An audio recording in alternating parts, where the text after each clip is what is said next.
Hello, my name is Tracy Weissman, an artist participating in the exhibition Unseen, which highlights the lives of North Korean women. My piece is entitled Princess Bari. Let me tell you about it. My concept is rooted in my love of storytelling and mythology. When I was a young girl, I was an avid reader and had a paperback copy of a book called Hercules and Other Greek Myths. I read it so often, the cover fell off. I was fascinated by the allegorical power of those ancient tales to express deeper truths about human nature and morality, and I loved how they worked on multiple levels, as narrative, as cultural memory, and as philosophical metaphor. For me, myths are the perfect stories. When conceiving my work for Unseen, I explored Korean mythology for inspiration and discovered the tale of Bari, which means abandoned baby. She was the seventh daughter of a royal couple who, disappointed not to have a son, abandoned her at birth.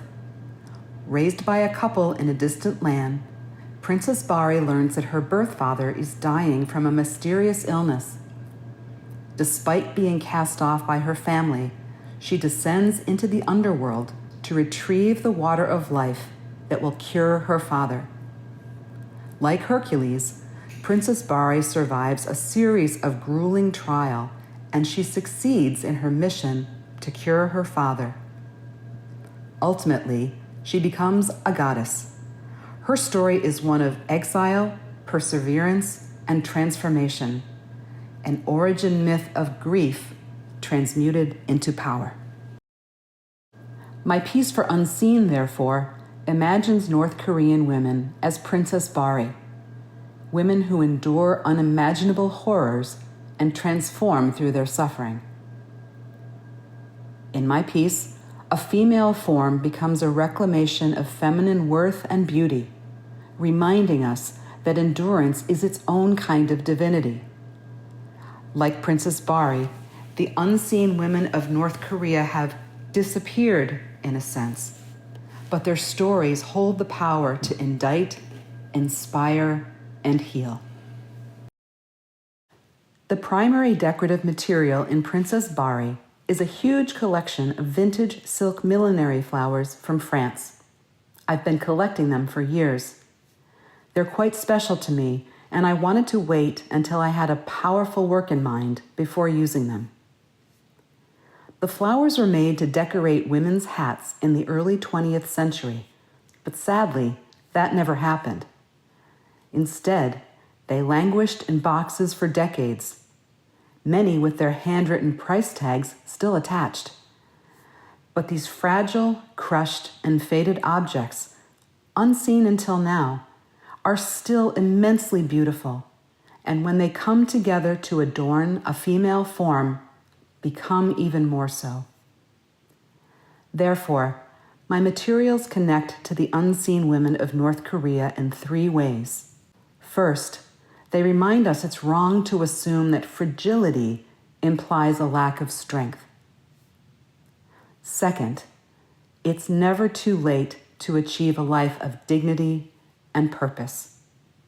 And finally, there is beauty and power in the acts of aggregation and collaboration.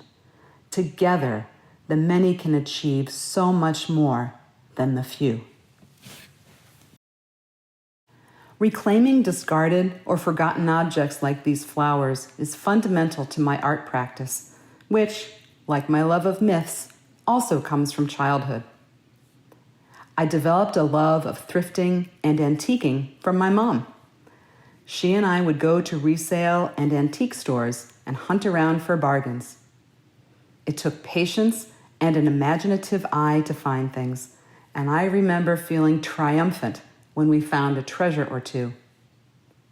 Yankee ingenuity was also part of my upbringing as a New Englander with grandparents who'd survived the Great Depression. Upcycling is just a fancy new term for not being wasteful, like my grandma's collection of used rubber bands, produce bags, and wire twisties. Thrift and the ability to fix things was encouraged and respected in my family, as was finding a clever new use for a worn-out object. So, reviving things is definitely in my DNA. I seek out objects that have narrative energy to them. It sounds a little weird, but I do hear them speak to me. It may take years before I use something I've collected, but when it's right, it's like a jolt of electricity. I felt that with my flower collection when invited to participate in Unseen. Connecting the right object to the right message, there's nothing more satisfying than that.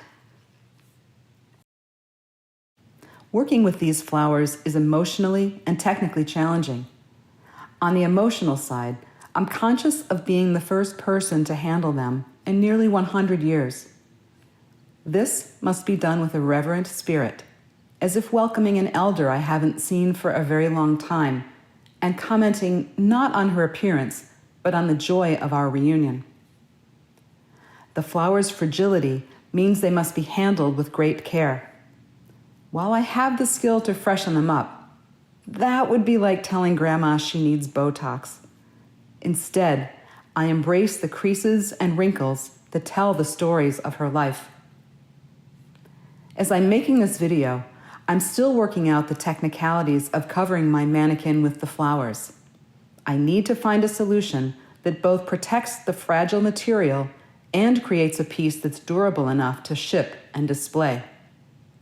I'll be doing some studies to explore affixing the flowers directly to the form. If that doesn't work, I'll make a garment of some sort and affix the flowers to that. There's a physical challenge too. With so many pieces to apply, I need a fabrication technique that doesn't cause a repetitive stress injury, something I'm prone to and that many artists encounter on a regular basis. These are the problems to solve before I can confidently begin construction. In our digital age, and with the growth of AI, there are very few things we cannot see. But one exception is what goes on in totalitarian regimes. When you encounter Princess Bari and the other works in this exhibition, I hope the unseen women of North Korea become more real in your mind. And finally, I hope that Unseen reminds us that the tools of a dictator, pervasive surveillance, arbitrary arrests and detention, punishments for political and social offenses, and human rights abuses are not unique to North Korea. Democracy is a fragile, living experiment. And today more than ever, its survival demands our constant vigilance and fiercest protection. Thanks so much for watching my video, and enjoy Unseen.